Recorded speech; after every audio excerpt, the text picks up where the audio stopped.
दीवार पर खून से लिखा था, मैं वापस अपने कमरे में आ गई हूँ।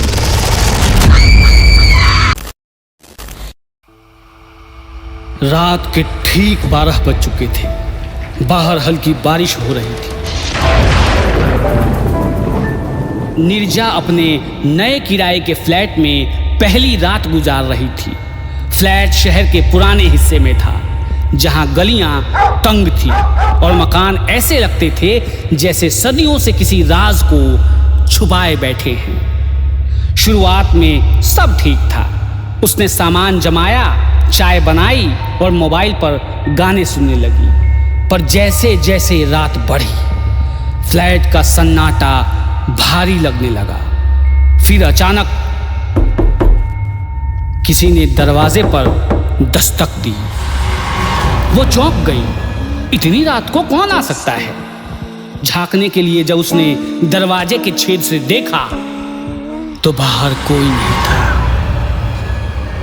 वो थोड़ा डर गई, लेकिन खुद को समझाया शायद हवा से आवाज आई होगी। वो वापस बिस्तर पर चली गई, मगर कुछ देर बाद वो आवाज इस बार थोड़ी ज्यादा तेज थी। नीरजा ने कांपते हाथों से दरवाजा खोला।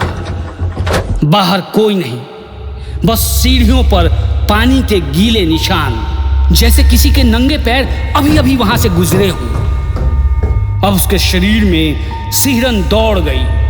वो दरवाजा बंद कर वापस कमरे में आई और सारी लाइट्स ऑन कर दी। कमरे में एक पुराना आईना था जो घर के साथ ही मिला था।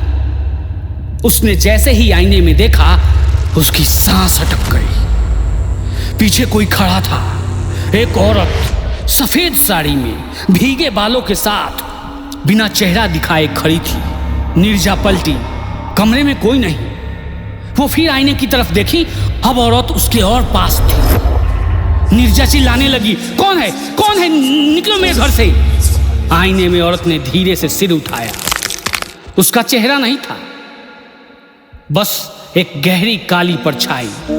अचानक आईना खुद ब खुद फर्श पर गिरा और टूट गया। कमरे की लाइटें टिमटिमाने लगी। नीरजा ने दरवाजे की ओर भागने की कोशिश की, पर दरवाजा अब अंदर से बंद था, नहीं खुल रहा था। फिर पीछे से एक फुसफुसाहट आई, तू मेरा कमरा क्यों ले आई? नीरजा ने मुड़कर देखा, वो औरत ठीक उसके पीछे थी। भीगे बाल उसके कंधों पर गिर रहे थे और चेहरे पर काला धुआं निकल रहा था। नीरजा का गला सूख गया। वो जोर से चीखी, बचाओ! फिर सब कुछ अंधेरा हो गया। अगली सुबह जब मकान मालिक आया तो दरवाजा अंदर से बंद था।